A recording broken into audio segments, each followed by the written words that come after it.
मोहोळ विधानसभा मतदारसंघाचे संभाव्य उमेदवार राजाभाऊ खरे यांनी गंगाई सपाटे शिक्षण स्कूल तारापूर इथं विद्यार्थ्यांना बसण्यासाठी 200 बेंच स्वखर्चातून दिले।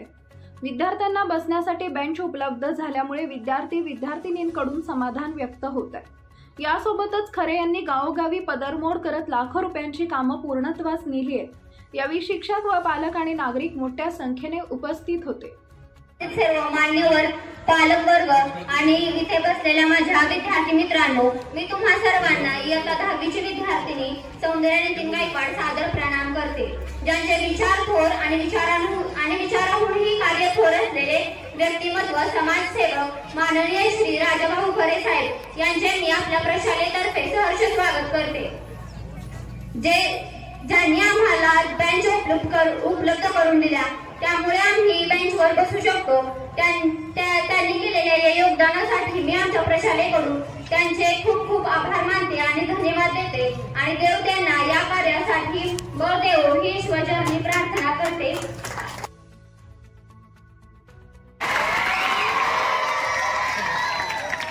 आणि म्हणून मित्रांनो, आता जे एका मुलीने सांगितले की बाबा आम्ही खाली बसत होतो आणि खाली बसत असताना आमच्या कपड्याला जोड लागत होते, अगदी रास्त बरोबर आहे। आम्ही शाळा शिकत असताना भाऊ आम्ही खाली बसायचो, आमचा कार्यक्रम फार मोठा असायचा। आम्हाला मधल्या सुट्टीत शाळेतनं सोडायची आणि अख्ख्या गावभर फिरून शेण आणायला लावायचे। शेण आणायचे आणि आम्ही शाळा सारवायचो आणि त्या सारवल्यावर पुन्हा ठिकाण टाकायचो आम्ही बसायचो, असा कार्यक्रम आमचा असायचा। त्या मानाने तुम्ही विद्यार्थी नशीबवान आहात। तिथं व्यासपीठावर विराजमान असलेले समाजसेवक राजाभाऊ खरे, त्यांच्या सोबतीला मनोहर भाऊ, आता डबल भाऊ म्हणले तर चालेल। एका भाऊने 38 वर्षे शिवसेनेमध्ये राहून राजकारणाबरोबर स्वर्गीय बाळासाहेब ठाकरेंचा वसा चालवला। बाळासाहेब ठाकरे नेहमी त्यांच्या भाषणामध्ये म्हणायचे की बाबा शिवसेना चालवत असताना कार्यकर्त्यांनी 80% समाजकारण करा आणि 20% राजकारण करा, म्हणजे राजकारणाबरोबर समाज सुधारला पाहिजे।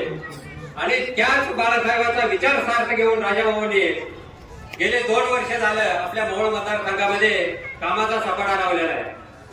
आणि भाऊंनी 80% समाजसेवा करत असताना प्रत्येक गावगाड्यात वाडे वस्त्यात, मला वाटतं एप्रिल मे मध्ये मार्च मध्ये अत्यंत कडक उन्हाळा पडला होता, अशा कडक उन्हाळ्यामध्ये मोहोळ तालुक्याला 14 ते 15 टँकरनं पाणी पुरवठा केला। बरोबर आहे का भाऊ? ज्या वाड्या वस्त्याला ज्या गल्लीला पाणी मिळत नव्हतं, अशा ठिकाणी भाऊंनी खर्चातून तिथे टँकर लावले आणि रोज सकाळ संध्याकाळ पाणी पुरवलं। ज्या गावामध्ये पंप नाही, पाण्याची सोय नाही, त्या गावामध्ये होल पाडून त्याला मोटर बसवली, काही ठिकाणी फिल्टर बसवलं आणि स्वच्छ पाण्याची सोय केली। ज्या गावाला वाडी वस्त्याला छोटंसं गाव आहे, वाडी वस्ती येते, 4 वस्ती येते, त्याला रस्ता नाही, अशा ठिकाणी भाऊंनी खर्चातून मुरुम टाकले आणि त्या ठिकाणी रस्ते बनवले। म्हणजे असे एक नाही अनेक कार्यक्रम सांगता येते।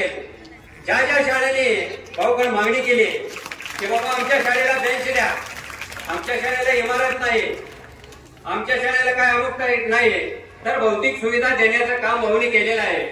असं एक ना एक, मला वाटतं पिनूरची शाळा असेल, तुमची ही शाळा असेल, तारापूरची अजून एक शाळा, मला वाटतं कोणत्या संस्थेचं, कर्मयोगी संस्थेचं नाव, याही शाळेच्या कार्यक्रमाला उपस्थित होतो, याही शाळेच्या कार्यक्रमाला उपस्थित आहे। म्हणजे भाऊ तुमच्या बरोबर आम्ही काम करत असताना आमच्या सुद्धा कार्यकर्त्याचं मोठं नशीब आहे की नवीन नेतृत्व, नवीन जे कर्तृत्व मुलं जे शिकणार आहेत, त्या मुलांना आम्हाला सुद्धा विचार करण्याची किंवा विचार देवाणघेवाण करण्याची संधी मिळते। आणि म्हणून भाऊ तुमचं सामाजिक कार्य फार मोठं आहे आणि तुमच्या जोडीला दुसरे मनोहर भाऊ आहेत।